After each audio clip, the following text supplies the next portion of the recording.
ये बात जीवन में नहीं आई तो चूक हो जाएगी। भगवान ने गीता जी में कहा अद्वेष्टा सर्वभूता नाम। पूरी सृष्टि में देख लीजिए, किसी के प्रति आपकी दुश्मनी तो नहीं है। श्री जी की प्राप्ति के लिए तैयारी करो। जो कल चर्चा उसके आगे का है विषय, अद्वेष्टा सर्वभूता नाम। किसी भी संसार के किसी भी व्यक्ति से तुम्हारी दुश्मनी तो नहीं है। अगर एक से भी होगी तो बिगड़ जाएगी पूरा सिद्धांत हमारा। बहुत सावधानी से सुनो। किसी भी प्राणी के साथ किसी भी प्रकार से यदि मन में तुम्हारे द्वेष बन चुका है, फौरन निकालो। उसका उपाय है, अनुभव का उपाय है। जहां वो सामने दिखाई दे, मन से प्रणाम करो, सर भी झुकाओ। तुम्हें अपना काम बनाना है, वहां भगवान ही है, दूसरा नहीं है। और जब एकांत में उसका चिंतन हो तो तत्काल आंतरिक प्रणाम करो, प्रभु आप मुझे बचा लो, प्रभु आपसे द्वेष हो रहा है। नाथ, आपकी बाहरी ऐसी चेष्टाएं हैं कि मैं समझ नहीं पा रहा हूं और आपसे हमें द्वेष हो रहा है, दोष दर्शन हो रहा है, अंतर और बाहर दोनों से।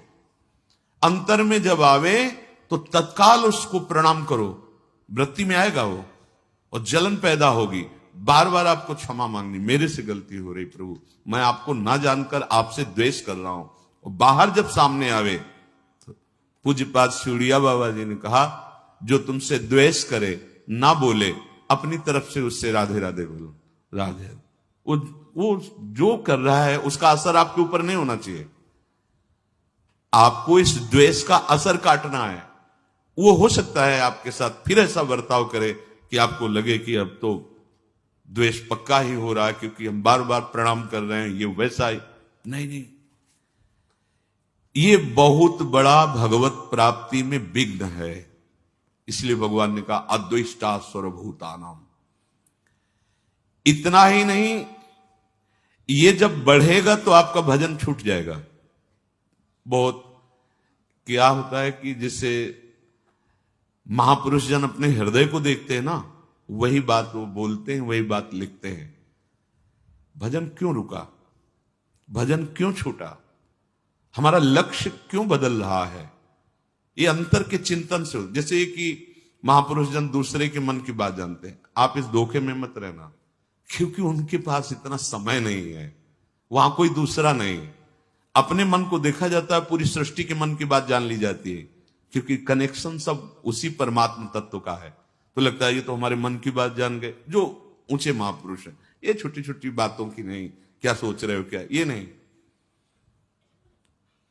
वो बहुत ध्यान देने की बात है। बहुत हम लोग जहां चूक करते हैं, ये एक तरह का ऐसा नाशकारी भाव है द्वेष, कि धीरे धीरे आपके मन में इतना फैलेगा कि आपके भजन को छीन कर देगा। चले थे भगवत प्राप्ति, सब जगह अपने प्रभु को देखने, चूक हो रही है। आपका भजन छूटा, आपका द्वेष बढ़ा, आपकी साधना गई। अब आगे भले चांस मिले, अब दुर्गति की बात शुरू हो गई, क्योंकि आपने द्वेष करके उसके नाश का चिंतन शुरू कर दिया।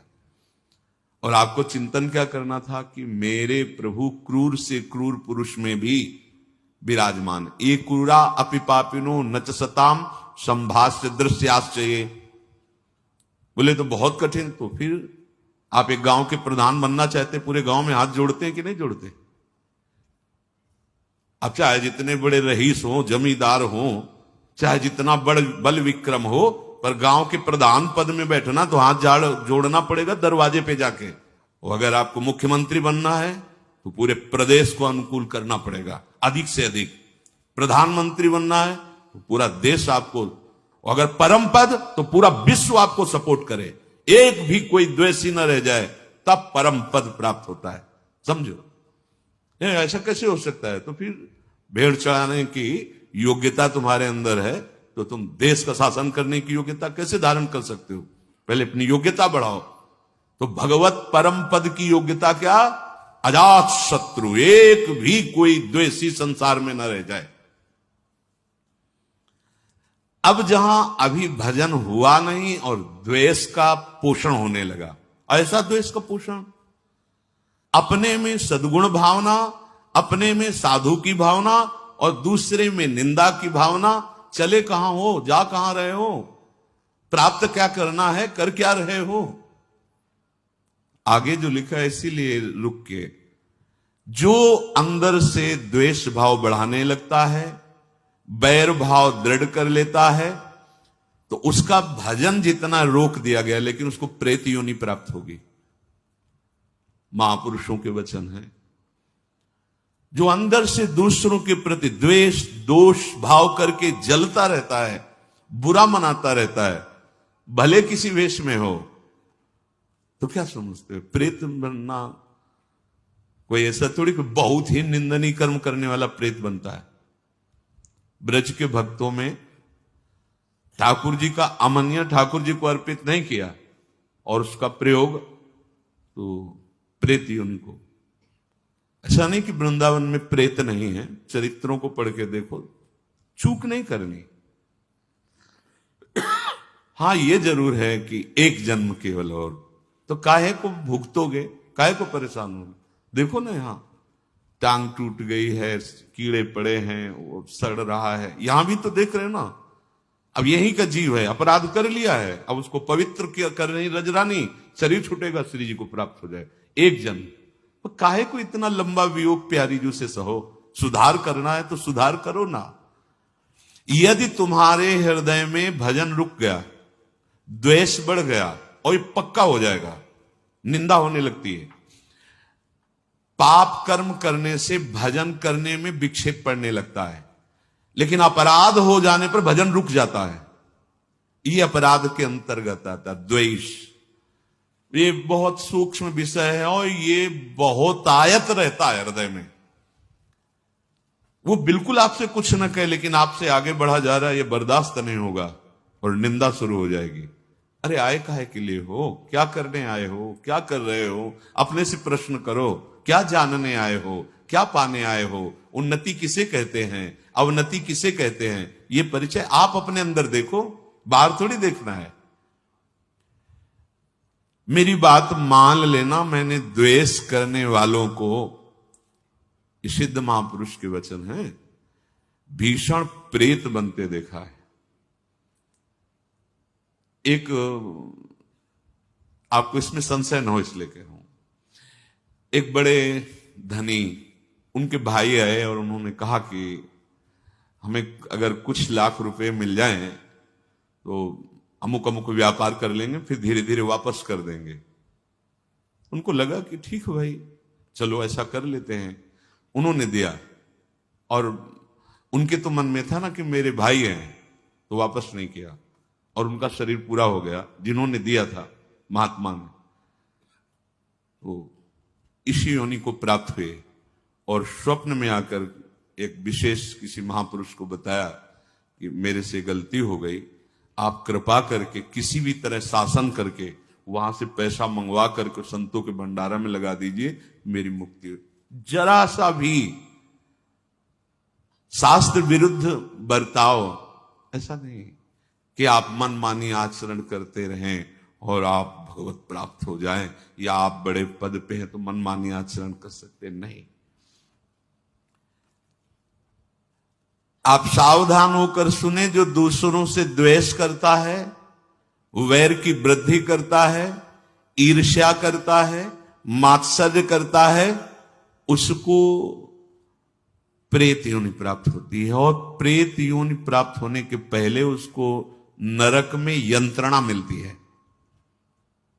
यह हम इसलिए नहीं कह रहे कि आप भयभीत हो जाओ भगवत मार्ग से, इसलिए कह रहे हैं कि फिसलो नहीं, सावधान हो जाओ। हमें यह निश्चय करना है कि जब हम भगवत प्राप्ति के मार्ग में चलें तो किसी से द्वेष नहीं करना। कई बार आपको सत्संग में सुनाया है कि लाला बाबू का रंगनाथ जी के सेठ से थोड़ा सा मनमुटाव पहले था, उसके कारण पूज्य बाबा जयकृष्ण दास जी ने विरक्त वेश मंत्र कहने पर भी नहीं दे रहे थे। तब उनको बार बार लग रहा था मैं गुरु आज्ञा में चल रहा हूं, विरक्त। लंगोटी केवल लगाने लगे थे, केवल एक लंगोटी और भिक्षा पात्र बस। और बड़े भारी धनी मानी सेठ थे। विचार किया कि मेरे से कोई तो गलती हो रही। हाँ, रंगनाथ जी की सेठ से लाख डांटा, आंतरिक द्वेष, जाके भिक्षुकों की पंक्ति में खड़े हो गए। उसी दिन रास्ते में ही आते हुए बापू जी बाबा ने कहा, लाला बाबू आज तुम्हें विरक्त भेष दे देंगे। समझिए, छोटा सा भी द्वेष एक महापुरुष स्वीकार नहीं कर रहे, विरक्त भेष और निज मंत्र देने के लिए, हमें परम पद देने के लिए। कैसे हम किसी से द्वेष करें, किसी का दोष दर्शन करें, ये सावधानी के लिए। किसी भी प्राणी के प्रति हमारे मन में द्वेष न रह जाए, इसीलिए भगवान ने आगे उसमें कहा, मैत्रः करुण एवच, अद्वेष्टा सर्वभूतानाम मैत्रः करुण एवच। मित्रता का भाव और करुणा का भाव ये तुम्हारे दोष और द्वेष को नष्ट कर देगा। सबसे मित्रता का भाव। अब मित्रता का भाव यदि नहीं समझ पाओगे तो फंस जाओगे कि वो हमसे द्वेष कर रहा है, वो गलत आचरण में, अब हमको आदेश मिला है मित्रता का। मित्र कौन है हमारा? प्रभु श्री कृष्ण। सब में भगवत भाव। बाहरी लीलाएं नाथ आप जानो, हम उसके निर्णायक नहीं है। नारायण स्वामी तेरे भावे जो कलो भरो बुलो संसार, नारायण तू बैठ के अपनो भवन विहार। और करुणा, मैत्र करुण एवच। अगर इस तरह से भाव नहीं समझ तो करुणा कि अभी भगवान की कृपा कोई नहीं समझ पा रहे हैं, इसलिए हे करुणा निधान आप इन पर कृपा करो, इनको सद्बुद्धि दो, ये आपके चरणों की प्रीति प्राप्त करें। आप अगर ऐसी भावना करेंगे बहुत जल्दी आपके अंदर द्वेष नष्ट हो जाएगा। दो तो बहुत जोर की बात है। पहले तो हमें प्रणाम करना है उनको। पहले तो ये बिल्कुल अहम गलित करने के लिए बहुत जरूरी है, और ये हमारे साथ होगा ही होगा।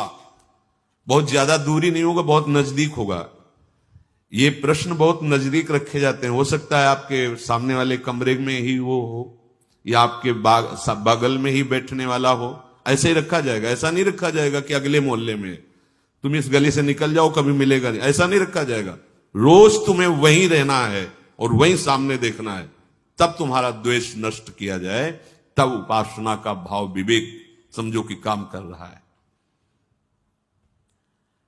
महाप्रभु चैतन्य देव जी श्री सनातन गोस्वामी को जब उपदेश किया तो इस उपदेश के बाद कहा कि इसके आगे और कुछ है ये हम नहीं जानते।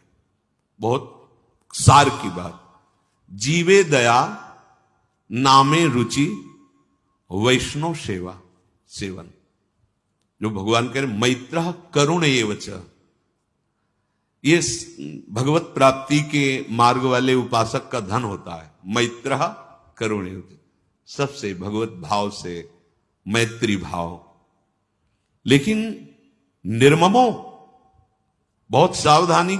इसी श्लोक में मैत्रः करुण एवच, निर्ममो निरहंकारा। करुणा करने पर कहीं अहंकार ना जाए कि तुम बड़े दाता हो, या तुम बड़े सहयोगी हो, या बड़े ज्ञानी हो, या तुम्हारी बुद्धि बहुत पवित्र है, ऐसा ना आ जाए। और मित्रता करने पर उसे ममता ना हो जाए। यह है युक्ति परमार्थ के उपासक की। मैत्रः निर्ममों से, करुणा निरहंकार। अहंकार युक्त अगर करुणा है फंसा देगी। करुणा अहंकार से युक्त नहीं होनी चाहिए, निरहंकार। और मित्रता ममता से युक्त नहीं होनी चाहिए। अब करके दिखाओ। बिना ममता की मित्रता कोई भगवान का चतुर सुजान उपासक कर सकता है, अन्यथा नहीं। कैसे? आपसे मित्रता करेंगे तो आपकी याद आएगी, वो आपके हृदय में बैठे प्यारे से मित्रता करेंगे तो उसकी याद आएगी। सबसे मिलने के बाद एकांत बैठते ही जिसका ध्यान आए, तुमने उसी को पकड़ा है। अब देख लो, अगर कोई वस्तु, व्यक्ति, स्थान तो असर पड़ गया। प्रभु को भूल चुके थे जब आप उससे मिल रहे थे, तो उसी की झांकी पकड़ ली मन ने। और अगर प्रभु का, मेरे यार सब रूपों में बैठे हुए हैं, वही मेरा दिलवर, वही मेरा प्राणनाथ, वही मेरा जीवन, करोड़ों से मिलने के बाद भी वो एक में ही रहेगा।